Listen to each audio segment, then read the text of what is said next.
Well, let me tell you something, brother. Snort, snort, snort. Hogan. Drip. Snort, snort. I got the drip. Go. Okay. And by the way, I will shout out contributions as they come in, just so you guys know. Right now I'm focusing on the suggestion box, which is why I'm not really responding or saying anything to any contributions, but I will in a minute. Hell yeah, folks, it's time for some suggestion box. Best in class mental gymnastics and peak toxicity coming at you hot. Okay. Suggestion number 3, review copies, chase them. Your audience is big enough, most publishers aren't picky. It's a good way to broaden your gaming horizons. There's more stakes involved when someone is providing a copy specifically for your opinion. Just be more open about games you might want to look at and will bring actual variety. All right, I know exactly how the review copy system works because I know people in the system. I know people who've explained it to me over the years. And there's a particular reason why I don't involve myself in that system, okay? Of course, you've got to notice that he didn't actually say that he had any first-hand experience with review copies and how they worked. It's only the information that he's got through osmosis or people explaining it to him. So all of the information that he's about to give us could be completely wrong and he would have no idea because, again, he has no first-hand experience and doesn't look into things himself. He just believes whatever people tell him. As long as the things that people tell him go along with the narrative that's in his head. If I had review copies of games, all right, it's a good thing. Here, let's address the actual pros and cons of review copies, shall we? Let's do that. That's actually a good thing we should do. Okay? So, I have a sneaking suspicion that it's going to be more cons than pros by the end, but shoot for it, dog. First of all, how do review copies work? What happens is you need to contact, usually not the company that makes the game, but typically there are these third-party PR or marketing firms that are actually hired by major publishers and the like to promote games. So what you need to do is get onto their mailing lists, and you need to be a part of them.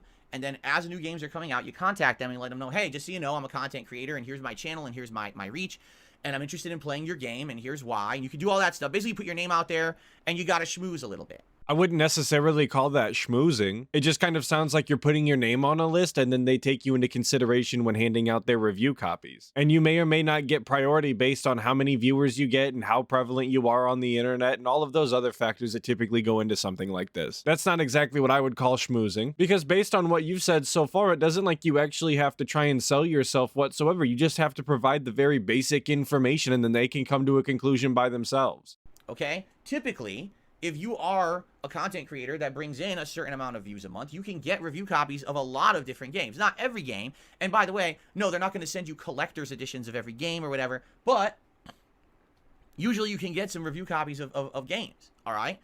Likely, and I'm not exaggerating here, probably in a given year, of all the games that I play and buy, probably, I'm not kidding, half I could get review copies of if I became a schmoozer in the industry. But what does that mean exactly? I'll tell you exactly what that means.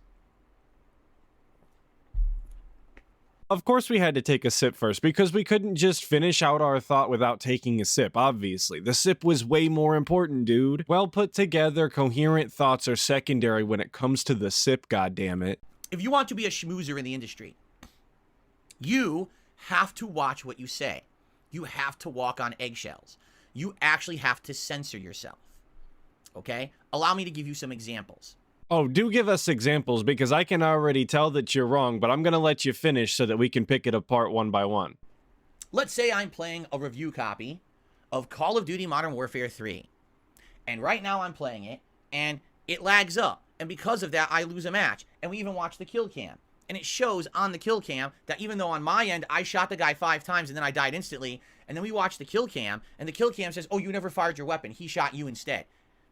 I have to bite my tongue and say, well, that's unfortunate. He's never more insufferable than when he thinks that he's actually proving a point by sitting there and looking at the camera in silence.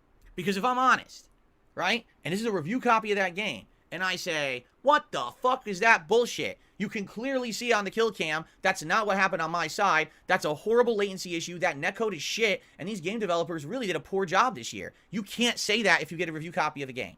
And this is why I wanted to wait till he gave the first example to really pick it apart. Because the issue is not that he is upset with the game and that he thinks that there's flaws in it. He doesn't have to walk on eggshells and just never insult the game or point out the flaws. That's not how this works. What he can't do is say that the devs are pieces of shit and the netcode is garbage and what the hell were they thinking, this, that, and the other. That's the problem. The problem is the way that he packages his criticism. He's incapable of just simply saying that he doesn't agree with the gameplay feature or he doesn't think things are exactly the way that they should be in order to make the game fun. That's not at all what he does. He has to shit on things and be as insufferable as possible when he does it. He has to personally come after the people who made the game and call them stupid and they're morons because they didn't make the game exactly how he wants it. But I would be remiss if I didn't talk about the fact that this is a completely made up scenario. Not only because DSP implied that he would watch a kill cam to prove that that's not what happened, because the guy will never watch a kill cam no matter how bewildered he is on how he died, but because every single time that DSP has a complaint, if you run the footage back, you can very clearly see that it is 100% his fault every single time. It is not the game's doing whatsoever. It's because he has potato aim. It's because he has poor space management. It's because he placed himself poorly on the map, because he's blind as a bat, because he doesn't understand the very basics of the game. Those are all of the reasons why DSP routinely gets upset at games like Call of Duty. So for him to just say, if he had gotten a review copy, oh, the netcode is bullshit, I shot first, and then you go back and run the footage again, and it's him just missing all over the place, I can understand why they would have a problem with that. Because why would they want negative coverage, negative press, because DSP is bad at video games like he always is? But to get back to the point, it wouldn't be a problem if DSP could just package all of his criticism in a way that was digestible for other human beings. But unfortunately for him, he doesn't actually know how to communicate to other human beings anymore, given his years of isolation at this point. So he's completely incapable of coming up with any sort of criticism without it coming off as toxic as possible.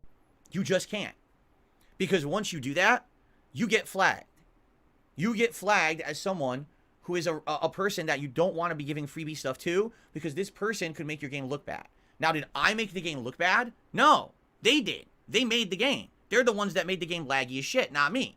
And this is where I gotta disagree with DSP again. Without a doubt, he makes every single game look bad. There's never been a game that DSP played that actually looked fun while he was playing it. I don't know how he does it, but even games that are fantastic and just solid gold games, he just makes look miserable. In fact, when I think about purchasing games and I'm not quite sure whether or not I want to spend the money, I'll go see if DSP has played it, and I might watch a little bit of his footage just to make it as unappetizing as possible so I don't even bother purchasing it. Because there's really no way to make me less interested in a game than the absolute boring slog-ass gameplay that DSP provides on the daily basis. And I know that's not actually what he was talking about. He was specifically talking about that made-up fictional hypothetical scenario he gave with lag in Call of Duty. But his exact words were, did I make the game look bad? And the answer is 100% all of the time, absolutely, yes. And I already mentioned that if you just run back the footage during DSP's Call of Duty gameplay when he has a complaint, you'll just find out that he's wrong anyway, so it was kind of a moot point. But because I'm telling the truth, okay, sadly, I am now going to get into a situation where I get flagged, all right? And you might say, well, that's ridiculous. So you can never criticize a game? No, that's not what I'm saying. You absolutely can criticize a game. You can even get a review copy of a game and review it negatively, and that's fine. But you have to be, how do I say, PC about it. You have to basically not be mean. You have to tiptoe around. You do. So he's outright admitting that you can be negative when you get a review copy of a game. His entire gripe is that he can't use the exact toxic ass words that he wants to use to insult the developers and call the game a piece of shit nonstop. That's genuinely what his concern is. That's why he doesn't get free early copies of video games, is because he can't call the devs stupid moron pieces of shit. I don't know how he can't see that he's the problem in this scenario. Your primary concern should not be whether or not you can be as toxic as possible when reviewing a game or getting an early copy of a game. It really says a lot about DSP that is his main concern, is how toxic can I be without being put on the no call list? Because if you are an honest person who gets emotional, like I tend to do, in the heat of the moment, I'll yell at a game or I'll whatever, they don't like that. And he just proved right there that he is actually capable of mincing his words to put things delicately so they come off a lot better. Because if you ask a normal person about DSP and his inability to emotionally regulate himself, they would just say that he's a toxic asshole, that he's just throwing baby fits all the goddamn time, and it is the worst. But DSP just describes it as emotional, in the heat of the moment, because he has so much passion for video games, you know? So he's totally capable of this. This is within his skill set. He can just only do it when he has to defend himself, and not when it comes to actually playing a video game. All right? They want you to be Mr. or Mrs. PC. They want you to be completely, oh, you're not going to swear at the game. You're never going to say a negative word about the management or the game developers. You're never going to criticize the netcode. You're never going to do, all you're going to say is, oh, I didn't like that part. You have to be so blah All right. While some of that is true for early review copies of the game, and some of it isn't true for early review copies of a game because it's on a game-to-game basis on what the game company is allowing you to do or not allowing you to do, the real important part to me in there is that DSP specifically said that you can't bring up the management or the employees and devs. Why is that something important enough that you thought you would bring it up in this scenario? I just feel like that's a very strange thing to bring up, because when you go to watch reviews of video games, typically they don't bring up the devs. Typically they don't bring up the management and the employees that work there, unless there is some sort of notable figure there, like at Bethesda they have, you know, Todd Howard or whatever. I just think it's telling that that was something that he thought was important enough to bring up, something that probably wouldn't have even crossed other people's minds when reviewing a game, something that probably shouldn't have crossed anybody's minds, because it doesn't actually matter who's developing the game. Is the game good or is the game bad? And leave it at that. If you have that big of an issue with the dev team, certain devs on the team, or even the management at the company, then just don't support the game, not even with a free early review copy. Take a look at the people who regularly are getting free copies of games, and watch their playthroughs and watch how blah they are. Watch how they bite their tongues when it comes to a part of the game that they really want to criticize, and you can tell they can't. I've seen it firsthand because my wife and I watch other content creators, and a lot of them are getting these review copies, and then they have to bite their tongues when they talk and play. Who the hell wants to do that? So he's finally doing it again. He's finally bringing up the fact that him and his wife watch other content creators and that they do things that he doesn't want to do, and it's just such bad quality content and he hates it. But just like the last time he did this, notice that he's not name dropping anybody specifically like he does every other time he talks about other content creators, because he doesn't want you to go find out who these people are. He doesn't want you to actually look into what he's saying. He doesn't want to provide you any specific examples so you can call him out if you think that he's wrong. And heaven forbid a content creator that he calls out for this specific behavior actually wind up hearing about it and responding to him on Twitter or something. Man, would he have egg on his face if they actually responded to him on Twitter and said that they stood by their review 100% and meant everything that they said in it as genuine as possible. For what? So I don't have to pay $60, $70 to get the game, but now I can't be me? Now I have to be PC, Phil, and censor myself and not be honest about my opinions about the game because they're going to get pissy if I say something that they don't like. But he keeps conflating these two things with censoring himself and not being able to give his actual opinion on something. And those two things aren't necessarily the same thing. They definitely can be, but they're not always. Yes, you're not allowed to say that the devs should go die in a hole or something, but you can 100% say that you don't like the mechanics that they designed and you would have preferred it this way or that way. I'm sure you can't say that the netcode online is absolute trash and it's an embarrassment to the gaming industry, but you can definitely say that you think that the netcode could use some work and that it's not up to par for where it should be, especially if you're actually willing to watch those kill cams and point out specifically where you think that the game went wrong. So no, just because you have to actually control your emotional outbursts, DSP, doesn't mean that you can't give your honest opinion on something. But of course for DSP, having that sort of self-control is just too much emotional maturity for him, because watching DSP play video games is kind of like watching a small child around the age of 6 play video games, flying off the handle at every frustration and just wanting to win all of the time without actually trying. Right? That's number one. That's the number one reason I don't do review copies is that. The number two reason I don't do review copies is because of review embargoes. All right? So review embargoes are bullshit. What they'll do is they'll send you a copy a week or two ahead of time, but then they'll say, you're not allowed to stream or put this game out until the day before. Right? What that means is that if they allow you to actually do any content, you can't give your opinion. There's actually been cases where content creators are given a copy of a game early and you can stream it, but you cannot criticize it. Because if you do, you've broken the review embargo. Wait, what? I've never actually heard of this, specifically this situation here where you're allowed to stream the game early, but you can't criticize it. If anybody can provide me some sort of source for this, I'd really appreciate it. I'll pin it. But with that being said, big shout out. The form of review embargoes that I'm familiar with is specific to actually doing reviews of video games the week or maybe even the day before the game comes out when they say that it's okay to do such a thing. And from my experience watching other people review video games before they come out, those review embargoes typically let them say exactly what they feel like about the game. They just can't do it before the date. And with that, my understanding is that typically you can't even play or show the game to your audience before the date as well. So for DSP's current content setup, that doesn't actually work for him regardless, but I don't know if what he's saying is entirely accurate. And that's the most important part to me, is that what DSP is saying is accurate and that he's not misrepresenting the facts.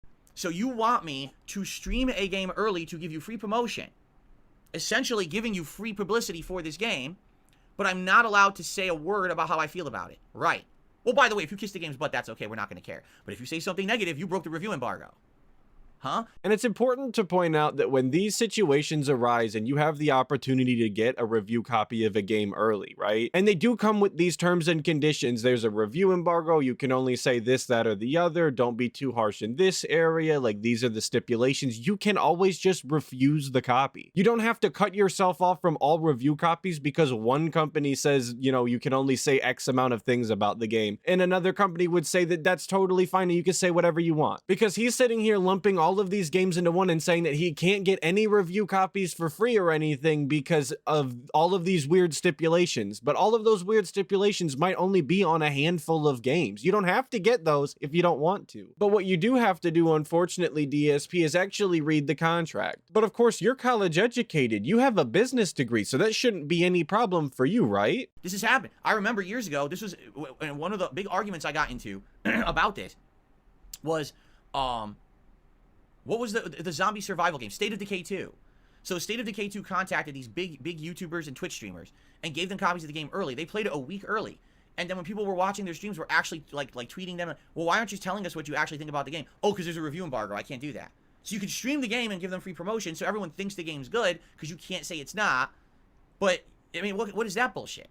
But I don't think that this is an accurate retelling of what happened. I just went and rewatched videos about DSP's State of Decay 2 tweet debacle. And nowhere in those tweets did he mention anything about what he's talking about now. Them not being able to talk about how they actually feel about the game and ignoring their chat when they were asking about it. The only thing that he stated in those tweets was that he fundamentally disagrees with early review copies of video games, and he directly called every single content creator who got one a paid shill, and then managed to give himself some public self-fellatio by saying that he's gonna play it just like everybody else and get it on the day it comes out, just like it should be. And he's talked about it before. I really wish I had the clip of it, but he specifically said before that the main reason that he sent that tweet out at that time was because he was on staycation in Seattle with Leanna and the weather was bad. So he couldn't go out and do the things that he wanted, so he was on Twitter and he was being upset about video games. It had nothing to do with the actual event that was going on and everything to do with the fact that he was on vacation and couldn't do what he wanted. That was his depression, guys. That's what the entire point was. Because he was on a vacation and couldn't do what he wanted, he was depressed, and that's why he lashed out on Twitter. It had nothing to do with the actual review copies. That was just an excuse to be toxic online. Right? I don't play that game at all. So if I got early copies of the game, I wouldn't even play it early. I'd only be playing it once the game's out anyway, because I'm not going to play the review embargo bullshit game like a lot of these fucking people do. I think it's horseshit. I'm not going to give you free promotion for your game when I don't even know if it's good just because you gave me an early copy. That's ridiculous. Okay? And with him saying that, that's still not a bad idea, DSP. If you don't want to play around with the review embargoes, if you don't want to play around with having to be PC and curtailing the things that you say, you could still sign up to get review copies, never play them early, and just get them for free and play them at the same time that you normally would, saving you the money of buying it. That's the first thought that ran through my head when he started this entire discussion live. It never made any sense to me that DSP didn't get free games just to get free games, because he's constantly complaining about how expensive games are and how he needs everybody's buy-in. You no longer need a buy-in if you get the game gifted to you. But of course, why would he do the work of putting himself on a list so that he could maybe get a free game if he could just have the dents gift it to him for free all of the time whenever he asks? Because that seems to be his strategy as of late. He got RoboCop gifted when he asked, and he's received Baldur's Gate 3 now that he's asked. So that's just two of the reasons. There's many more reasons. You know, I've talked about, excuse me, the fact that, I hate to say it, but there is this very elitist grouping where these game publishers particularly will whitelist their favorite content creators because of the whole review copy system, and they'll give them exclusive access. They'll do this, they'll do that. I don't know if you know this, DSP, but for a lot of people, this is a business. Not only the devs, but also the people who review the game. So if you have a good working relationship with the people that you work with, of course you're going to get some sort of preferential treatment. It's like that at any job. If you get along well with your manager at your job is significantly easier because of it, typically. And if the job isn't necessarily easier, it does typically come with some sort of caveat to just get along better with all of the people that you work with. It's kind of an important thing to do. So of course, some of these content creators would be whitelisted after they do an absolute banger of a piece on a video game. Not even just necessarily a banger of a piece in a positive way, but if they just genuinely put out good content, of course other companies are going to want to work with them. And if they get a lot of eyes on them, especially, tenfold. Because of the whole review copy system, all right, what ended up happening was when I started on YouTube, there was none. No content creators, no YouTubers got games early at all. Zero. So what would happen is, basically, you would have to go out and buy the game just like everyone else. You'd play it at the same time as everyone else. You'd make content on the game the same time as everyone else. So if you were a hard worker who would run out to buy the game at midnight and you come home and immediately start playing the game and get those videos up on YouTube or get that live stream going, you'd be rewarded for your hard work. Oh yes, your hard work. This is the only hard work that DSP's ever actually done in his entire life. This is what he thinks is hard work. Running to the GameStop at midnight to pick up a video game, going back home, drinking himself silly, and playing video games poorly while yelling at the TV. That's the hard work that he wants to be rewarded for. DSP absolutely adored when YouTube was all about quantity and not quality, because it was the only time that anybody actually paid him any attention. But ever since YouTube has tried to move away from that, DSP has been nothing but suffering since. It's not hard work to go to your local GameStop and pick up a video game at midnight. That's something that a lot of people wish that they had the time to do, but they can't because they actually have to go do hard work in the morning. It's not hard work to play video games for 12 hours a day and yell at the screen. Again, that's something that people wish that they had the time to do, but can't due to their real life schedules where they really have to work. It's kind of despicable that DSP describes what he used to do as hard work that he got rewarded for. You understand? And you could be honest, and you could say whatever you wanted about the game because you bought it. So if the game sucked, you'd be the first person to say it sucked. If the game was great, you'd be the first person to say it's great. And that was what I prided myself on. I was one of the hardest workers on YouTube to run out and be the first to get that playthrough on the internet.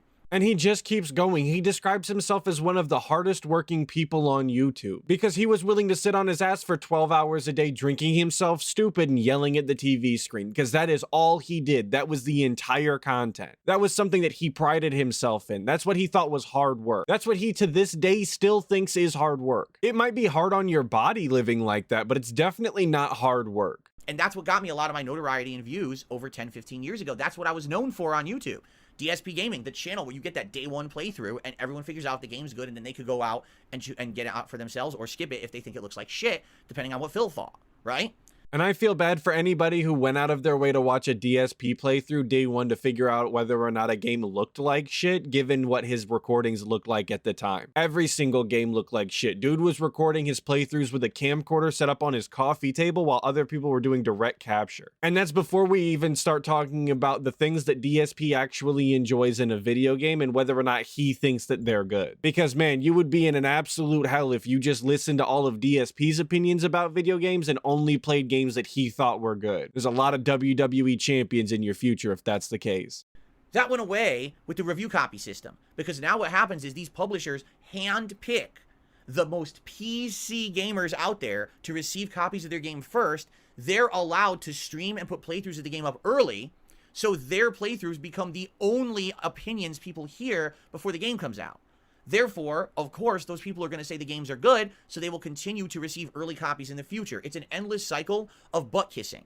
But if DSP actually watched reviews of video games like he claims that he does, he would very quickly find out that there are plenty of reviewers who get early review copies and do negatively review games quite frequently. I'm worried that DSP is convinced just because he didn't think as highly of a game as a reviewer did, that automatically that person is a paid shill who was only saying that they enjoyed the game because they were paid to do so, and not simply because they have a differing opinion on what they enjoy in video games. Because again, and I cannot stress this enough, what DSP finds enjoyable in video games is laughable because it's literally Candy Crush with a bunch of sweaty dudes. I don't think that the average person is going to find that nearly as enjoyable as DSP seems to.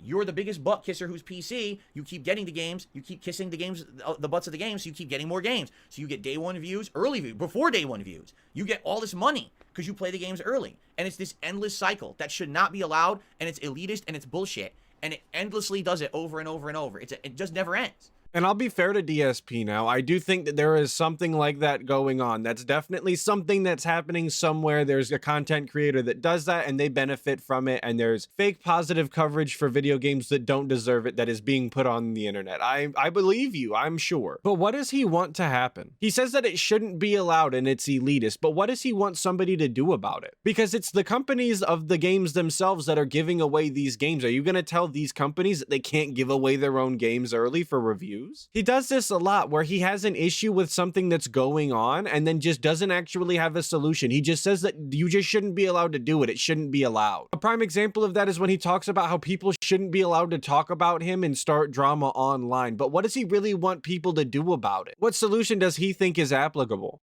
Okay? And I don't support that cycle.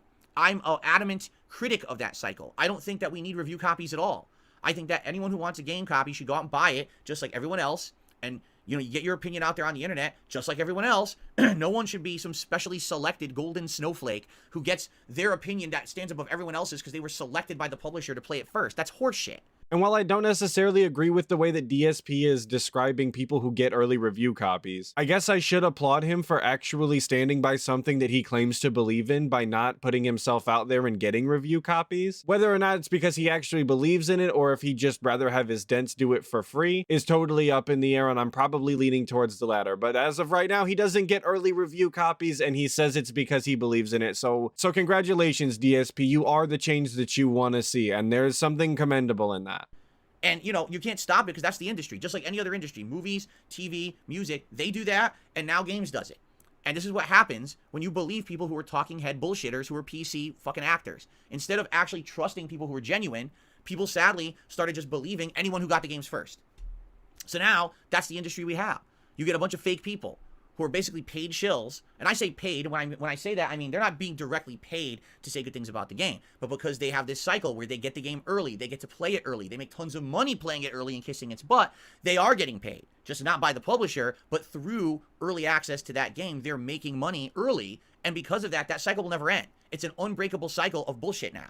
So he's just repeating himself now, which he does quite frequently. So I'd like to readdress what we talked about earlier in DSP not being able to actually give any sort of criticism without being an absolutely toxic asshole. Because this is a prime example of that. He can't talk about getting review copies and the people who get them and how he doesn't believe in the practice without shitting all over everybody involved, calling them shills, saying that it shouldn't be allowed. I mean, he's just absolutely flown off the handle at this point and there's no going back. And this is what he wants to do to video games, and he's just acting like it should be allowed when he gets a review copy. Again, instead of just explaining that he doesn't believe in the practice or the people that actually get the review copies or the entire embargo system or anything like that, he's just gone off the rails. There's a way to package criticism and there's a way not to, and DSP is the best example of how not to. I don't believe in that system, nor do I support anyone who actively goes out of their way to constantly get early review copies so that they can break the game to the internet and make tons of money on early views. It's bullshit. It's an unfair practice, first of all. It shouldn't be allowed. And it's completely immoral. It's completely dishonest. Because even if you could say, well, I trust that content creator to be honest. Well, guess what? They have incentive to be positive. Do you not understand that? They literally have incentive to say the game is better than it is because that continuously supports them and their content and their business.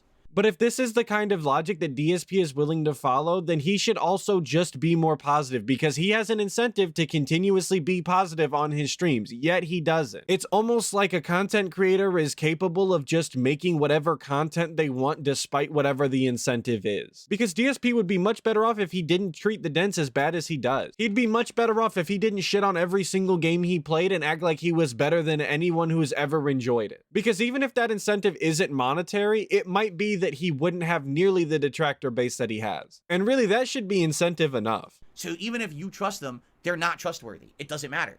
They will always have that feeling of, if I say the game's better than it is, I'll likely get more stuff from this publisher later, and therefore I make more money. And that will never go away, And so I could be a part of it. I could literally be a part of that vicious cycle of promotion and dishonesty and positive gain for this channel and my business. And I refuse. I could have done it years ago when this was becoming a huge thing. I had friends in the industry, people who were games journalists and other things, and they said, so here's how you do it, and we want you to do it. I said, no, Another opportunity that DSP didn't take advantage of, because he absolutely could have levied this into something more. He could have used this to grow his channel. He could have used this to expand his content. Even if he didn't want to curtail what he said, and even if he didn't want to censor himself with what he said about the games in his reviews, he absolutely could have done a little bit of networking, a little bit of communication with the people behind the scenes, and he could have made this work for himself. But like 672 said, too much work. It's so much easier for DSP to just stick his nose up in the air, act like he's better than everybody else, and walk away. And he's done that a countless amount of times since being a YouTube content creator. That's why he finds himself in the situation that he's in now, with a dying channel, funded in majority by about 6 different people. And we're not even sure that there's 6 different people. It really could be like 4 people and 2 socks. I'm not going to do that. Doesn't look right. They actually couldn't understand. They were like, what? Why on earth wouldn't you want to do that? This is what everyone else is starting to do now. I said, I'm not going to do it. It goes completely against the moment that I started recording and putting videos up on YouTube. Was that I wanted to give my honest, silly, but honest improv commentary on what was going on in the game. And if I think the game sucks, I'm going to say it. I'm not going to sugarcoat. I'm not going to kiss ass. And I'm not going to artificially censor what I'm going to say because of personal gain. Well, you have to. You have to play the game and then you'll get all the games for free early. No, I refuse. A lot of people don't get it. It's the same thing when I turn down $50,000 to be on a podcast I don't stand for. Okay? It's the same premise. Yeah, absolutely. Those two things are very similar, and the fact that turning down both of those was absolutely regarded. You turned down 2 huge opportunities because you let your pride get in the way and you wanted to stick your nose up and act like you were better than everybody else. When the truth is that you are the bottom of the barrel, you are the worst of the worst. Any handout to you, you absolutely should be accepting because you are just terrible. In both cases, you had an opportunity to actually make interesting content that somebody would be able to find useful, but instead you just continued to do this. The only reason that you exist to this day is because you are an enigma. You are an anomaly that nobody can understand how you continue to live on this planet the way that you do. And that's not a positive. That's not something that you should take pride in. It's the same thing that I refuse to have advertisements for products and paid product placements and paid promotions on my streams. There's a reason for that. Because I stand for something different than most other content creators. I refuse to play their game. You refuse to adequately run your business is all that you're doing. You can sit here and say it's your morals and your beliefs, but the reality is that you would rather just get it out of the pockets of your dents instead of actually having to put in any sort of effort to the quality of your work so that you can continue to be paid by real companies. Am I suffering for that? Yeah, I am. I know that I could be bigger. I could be in the industry and be buddy-buddy with game journalists and game publishers. I know that I could be much bigger than I am. Why do you think I've been around for 15 years and I'm still where I am? Because I've chosen to stay here because I want to be honest and be okay with myself. I can sleep at night knowing that the content I put out is not a paid advertisement, and I'm okay with that. Get it? Because DSP finds it morally reprehensible to do any sort of ad read, but has no issue taking in money from other people's social security disability income. DSP has moral qualms with just not shitting all over a video game so that he can get it for free, but has no issue telling his audience straight up that he's not going to do the content that they want to see anymore if they're not willing to open up their Velcro wallets and give him the exact amount that he's asking for. Sound good? Sounds good to me. And by the way, Cat agrees. Okay.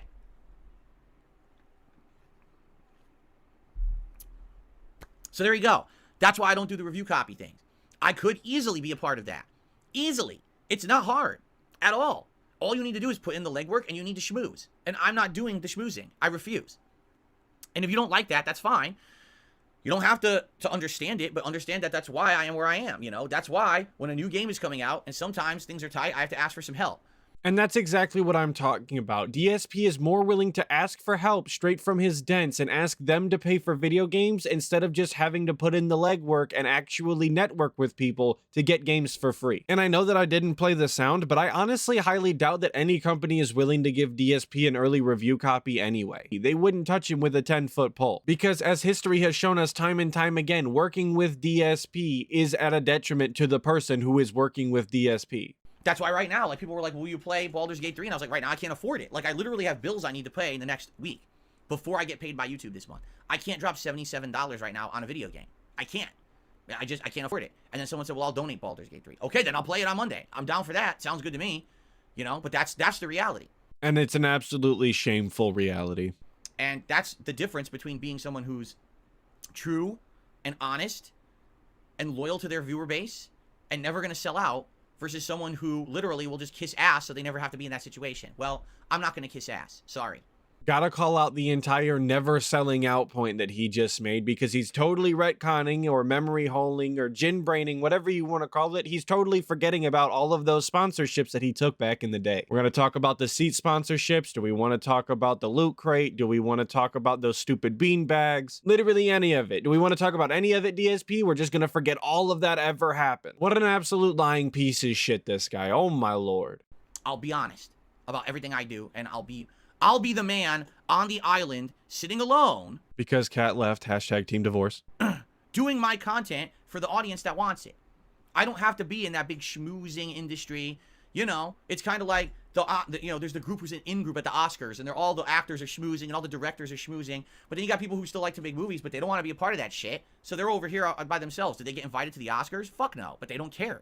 Because at least they still get to make stuff that they like, and they have a viewer base for it, so who cares? But I don't think that those actors or those directors are asking their audience members for money nonstop every single week so that they can pay their ever reoccurring bill. You know, the internet bill, the electricity bill. That's the real difference between you and them, DSP, is they don't have to get online and beg every single day to continue to do the thing that people want to see. That's not the situation that you find yourself in. You are begging every single day and trying to squeeze as much money out of your dents as possible so that you can continue to live the lifestyle that you want to live. And in return, these dents get absolutely nothing. Just garbage content shoveled onto the internet for literally everybody. There's no benefit to supporting you. You just suck and your content is just like you. It sucks. If they're rewarded or recognized or not. You know, right now, are you not aware, there's people on YouTube having YouTube anniversaries, and YouTube Gaming posts up on social media the anniversary of this gaming channel, this gaming channel. Do you think they ever have posted an anniversary for me? No, because I'm not a schmoozer. If I was a schmoozer in the industry and I was buddy-buddy with the publishers and buddy-buddy with the journalists, they'd be posting up my anniversary too. But they're not going to because they don't like me. They don't like honesty. They want butt kissing. They're never going to get it from me. I think it has far less to do with them not liking honesty and you not butt kissing, and more in the fact that they don't want anybody to actually check out your content, because if they know about you, they're embarrassed about you and don't want people to bring up all of the racist and sexist shit that you've said over the years. And again, that's only if these people even know who you actually are, because most people in the public and on the internet only know you for one thing, DSP, and it happened on May 1st. Okay. Let's see here. Purge your podcast. Once a week for your podcast is enough. I really see how daily news segments are scratching the bottom of the barrel. We don't even do daily news segments. You provide your schedule everywhere. Don't keep reiterating it. Game more, talk less. And this is, I think, the third or fourth time that this has been in the suggestion box, people telling him that he needs to cut the pre-stream down and he needs to play more video games. You would think by now that he would get the hint that this is something that people are frequently asking for. But of course, DSP is going to call this person an idiot and tell them all of the reasons why their suggestion is stupid and that they're a moron. Well, this is hilarious to me. Just look, we're 3 days into this week, correct? What have we done so far? We had an entire day talking about the Game Awards. The whole podcast was about the Game Awards. If I didn't do a podcast that day, literally all the gameplay I did on Friday would have been bombarded with questions about the Game Awards, and we never would have been able to make any progress. But that's only because you can't play a video game and answer questions at the same time. Every other content creator could have just talked about the Game Awards while they were playing the game, because it's really not that hard. This is a problem exclusive to DSP. Right? Yesterday was an open Q&A day. Arguably yesterday, if there was going to be a day when we could have skipped the podcast, it would have been yesterday. Okay. Fair enough. I'm finally glad that we're making some headway on the idea that open Q&A every single day is regarded and doesn't need to happen. I guess there is some positives. Today we're doing suggestions from the suggestion box. If I didn't do the podcast, we literally wouldn't be reading your suggestion right now and responding to it. So just the very fact that I'm reading your suggestion and responding to it shows you how wrong your suggestion is. But this idea alone, DSP, is very flawed, because it shouldn't take a segment on your pre-stream for you to just address the suggestions that people are giving you. You should be reading the comments on your video. You should be taking feedback all of the time on all of your content. It shouldn't be narrowed down to just this one segment during the pre-stream. This shouldn't have to exist. You should be able to just take in all of the feedback normally. But because you're different than everybody else, and by different, I mean so much worse, you're incapable of doing that, and this has to be the only way that you can do it. There used to be times when I did not do this podcast, all right? And basically, that's exactly what happened, is I would turn the stream on, and I would start to talk with my audience, and we'd do it for like maybe a half an hour, 45 minutes, and then we would jump into gameplay, and everyone, oh, here's a question here, question here, question. It would be all derailed. But that's your problem, DSP. You think that people asking you questions unrelated to the game is just a derailment, and that's just not the case. They're there to hang out with you. They're there to interact with you, less so than the game. Or at least that's how most streams go. Yours are obviously, again, different, and I don't mean that in a positive way. How do you play a narrative-based game, right, if it's just constant questions being thrown at you? What about today? Today I'm doing a React stream. There's not even opportunity for me to answer questions on the React stream because I'm reacting to clips. It's not a gameplay stream. So how would I even answer anyone's questions or have any social interaction with my audience if I got rid of the podcast, right? Well, everyone wants something different. This person particularly just doesn't like the podcast. They just like my gameplay. Then watch the gameplay.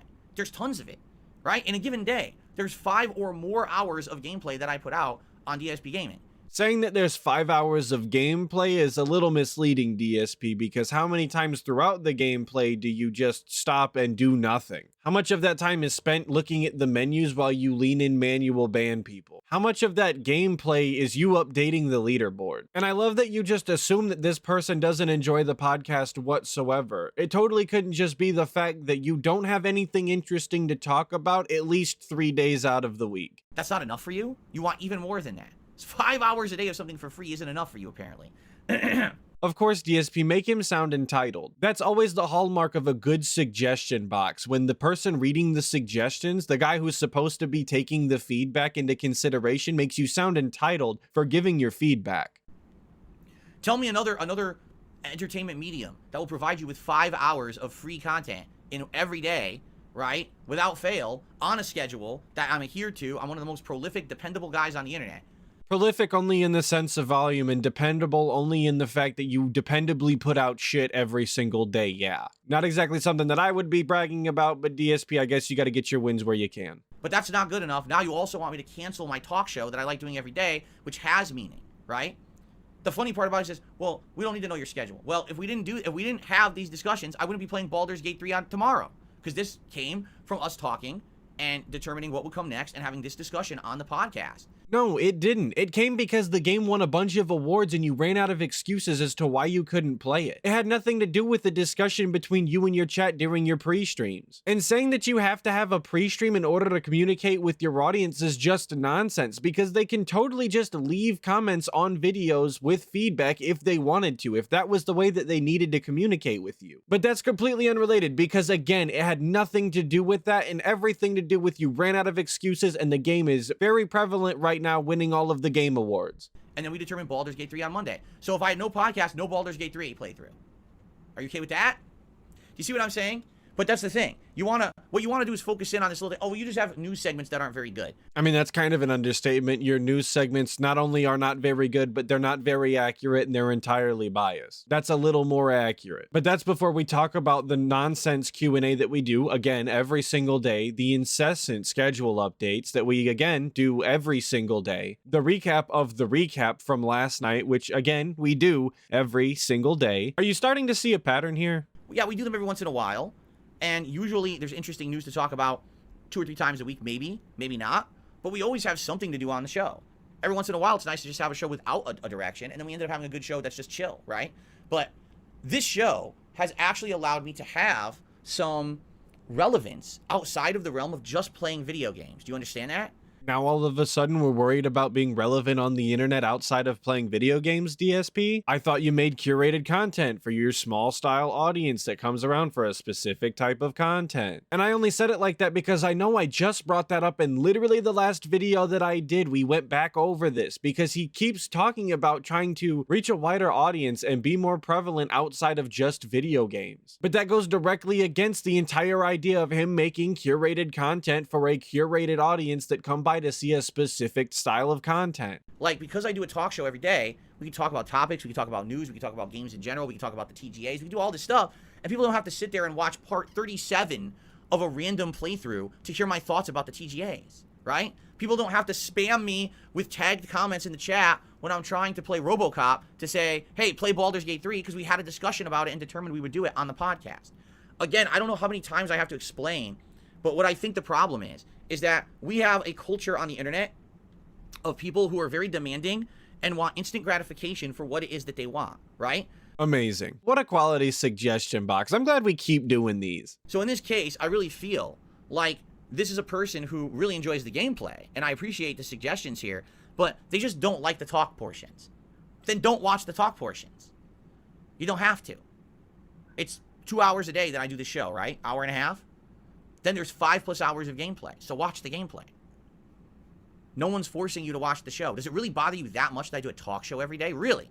Yeah, it actually bothers me a lot. Your worst moments come from doing the level 1 pre-stream. All of your hottest takes are on the level 1 pre-stream. All of your most disrespectful moments, not only to other content creators, but directly to your personal audience, they come from the level 1 pre-stream. All of the horrible news segments you do, those god-awful day-off segments that you do, all of it, are you starting to see a pattern here, come from the level 1 pre-stream. I've said this once before and I'll continue to say it. I honestly think that if DSP just quit doing the level 1 pre-streams, I would quit making content on the guide, because I am not sitting through all of that gameplay. You can't make me. I would go right back to being a silent detractor who just watches other people's content. And by the way, again, are you liking the fact that I'm going to play Baldur's Gate 3? Because if you are, it's the talk show is the reason I'm doing that. You understand that? You just can't convince some people. Some people are just not happy no matter what you do. They just always want it their way. Well, I specifically like everything here. I absolutely don't like this. So you better give me this immediately and not give me... You know what I'm saying? It's like, well, you can't win in that situation.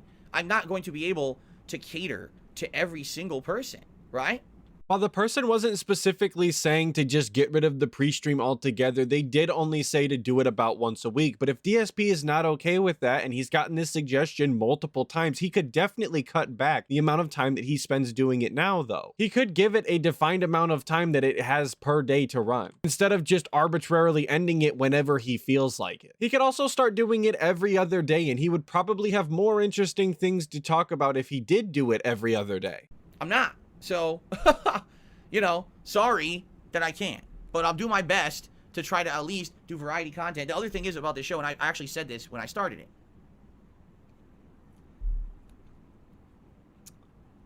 The real reason that this show started is diversification. I'm getting older. Okay? I'm getting older, and as I get older, I'm not going to be able to do full-time gaming anymore. I know that. As I get, I'm actually shocked. Absolutely shocked that this year I was able to play Street Fighter 6 at the capacity that I've played it. Because I'm 41 years old. I told you, I have carpal tunnel that is actually starting to build in this hand. When I go like this, when I reach this point, this hand is nice and this hand is tight. I have carpal tunnel and it's getting worse. And why do you think I was using this right here today? Because it's just going to get worse and worse the older I get. Eventually, in the next 10 years, I'm probably going to have to reduce the amount of games I play. I'm not going to be able to play as much. When I was playing with certain characters like Chun-Li and Aki in Street Fighter 6, I can't even play with them. My hand hurts because there's so much, you know, you have to do stance changes and shit. I can't do it. You know? I'm shocked.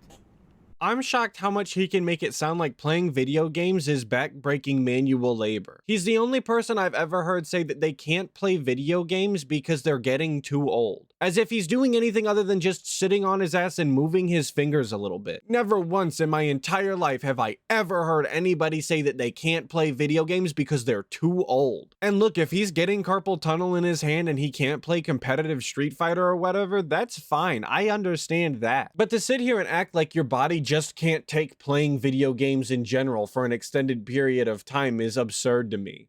That I'm able to do it at the capacity that I did. I really am.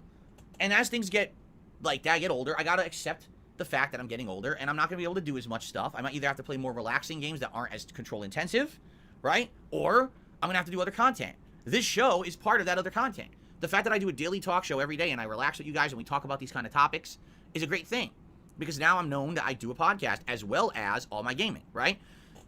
So I have people who watch this show, and a lot of people actually watch this show and not the gameplay. They say as much. I like Phil's podcast. Every day I turn it on when I'm at work or when I'm on my commute or when I'm relaxing at night. I just listen to it and I get to gel, and you know, I have something I depend on every day. If he doesn't do it, I'm disappointed. That's cool. I understand. That's good. I guess I'm one of those people because as I'm clocking out from work and taking my commute back home, I also listen to DSP's level 1 pre-stream. I watch a restream of it and I come on here to make fun of him every single day, but I guess I'm also one of those people who depends on the level 1 pre-stream. My life depends on it, guys. That diversification is good. As I get older, there will be more diversification. Likely, we're going to get into other heavy talk topics. You know, things that other YouTubers who were desperate for attention and had absolutely no pertinence or relevance to anything around them anymore, they had to get into politics and religion and to run into the controversial topics right away because they're fucking rubes. They have no fucking skills. They have no fucking, you know, anything to offer. So you just have to go right to the controversial drama shit, right? Eventually, one day we'll get there. I feel like we will actually intelligently talk about those kinds of topics, and I actually look forward to it. It's just sad that right now we're not at that point. There's so many people who are so divided on those topics that if you try to talk about them, you have to be polarized one way or the other. And if you're not, everyone hates you. And if you're polarized this way, the other side hates you. And if you're polarized this way, this side hates you. And I don't want to do that to my audience. I don't. I think one day we will get there. I feel like one day we'll get there. We'll be able to talk about those topics. I just don't think that we're ready for it yet, or that the internet's really ready for it yet. Once I start seeing more rational thought come back to the fucking internet, instead of it just being this place where everyone attacks each other for bullshit reasons, then I'll consider venturing into those topics, and it may come within the next 5-10 years. We'll see. That'll be an absolute goldmine for all of the detractors, I'm telling you now. Dark Side Politics will be the creme de la creme of the best worst content that DSP has ever put on the internet. But you have to love him hating on other content creators for going into topics and making content on things that he just didn't get around to doing yet. But for now, I like the fact that I get to play a variety of games, but I also get to do a react show, but I also do a daily podcast. It's called diversification. Instead of putting all your eggs in one basket, the basket of gaming, right? What if all of a sudden, out of nowhere, you can't play video games on the internet anymore? Well, I have a podcast I do, I have a react show I do, there's other content I can make. If I'm just doing gaming, you know what I'm saying? Then you're doing too much of the same.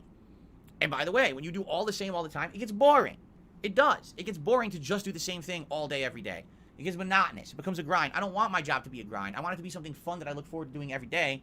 And that's because of diversification. He doesn't want his job to be boring or monotonous or feel like a grind, but he's constantly talking about how he treats it like a job and he's as professional as he can be on his streams. He adheres more to his schedule than any other content creator on the internet. He spends more time talking about his schedule more than any other content creator on the internet, but he doesn't want it to be boring or monotonous or feel like a grind. Sure, dude, whatever you gotta do at this point to justify whatever content that you're gonna shit out onto the internet. So again, out of these 7,000 reasons why this show makes sense, I can't believe there's still people to this day who think that this podcast shouldn't be made and I should be gaming even more than 5 hours a day. I think that's stupid and ludicrous. But that's my opinion. You can disagree. You have the right to disagree, but please respect my opinions on this and my rationale of why I'm not going to dump the podcast that's actually doing well.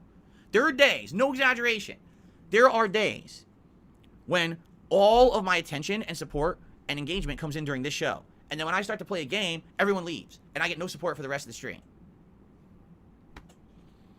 So what the hell are you talking about? Right? Okay then.